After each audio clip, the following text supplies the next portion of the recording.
Welcome to Light Over Heat with Professor David Yamani. This week I want to share some additional thoughts about the Buffalo mass murder.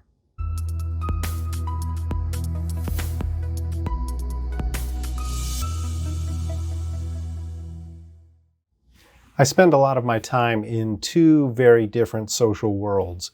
One, the generally very liberal world of sociology, and two, the more generally conservative world of guns and gun culture. And living in these two worlds really highlights, for me, the benefits of diversity. Diversity of thought, diversity of background, diversity of culture, diversity of political belief. Being in touch with people who don't think exactly like you do, if those views are expressed in a respectful manner, can really bring some development in one's own thinking. And I think this has been very true of my own engagement with the world of guns.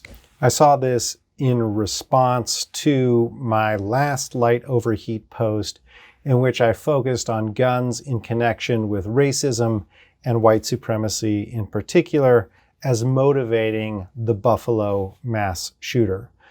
The responses, I thought, were on balance very civil and therefore really helped me to engage the issue at a more sophisticated level.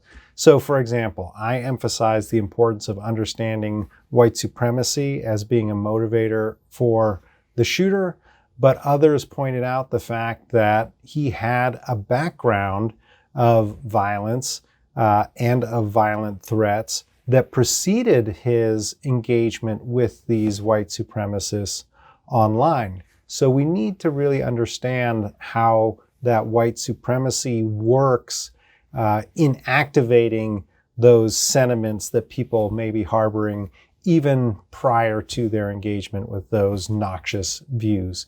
And here, I really appreciated some of Michael Bain's thoughts, and someone who I definitely have learned a ton from, but definitely also disagree with politically on many issues.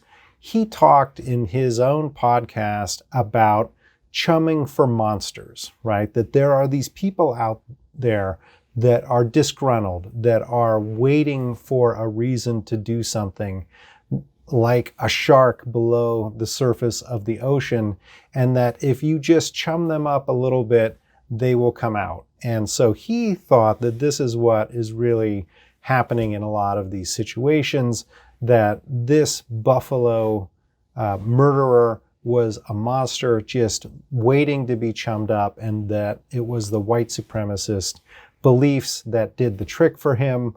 But Michael Bain also mentioned the issue of Waukesha and the Christmas massacre by a black man who drove his car through a Christmas parade. And someone who commented on my YouTube channel also mentioned Waukesha.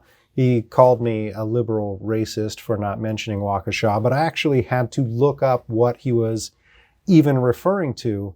And I don't think that what happened in Buffalo is exactly equivalent to what happened in Waukesha, because white supremacy is so much more firmly entrenched in American society and in world society than black supremacy is. So there are many more organizations that are much more active out there that are promoting white supremacy than there are groups like, for example, the new Black Panther Party, which is explicitly anti-white and anti-Semitic.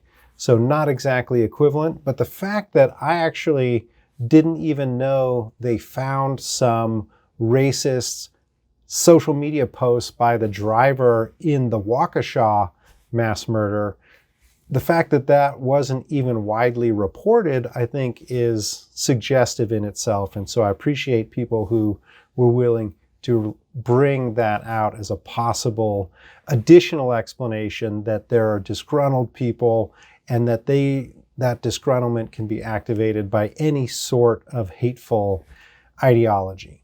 All of which is to say, I don't take back anything I said about racism being part of American culture and white supremacy being part of the racism in American culture, and those things intersecting to some extent with guns. But I think that we can think much more broadly and synthetically about a situation like the Buffalo shooting and use it to reflect more broadly on other issues that we see in American society.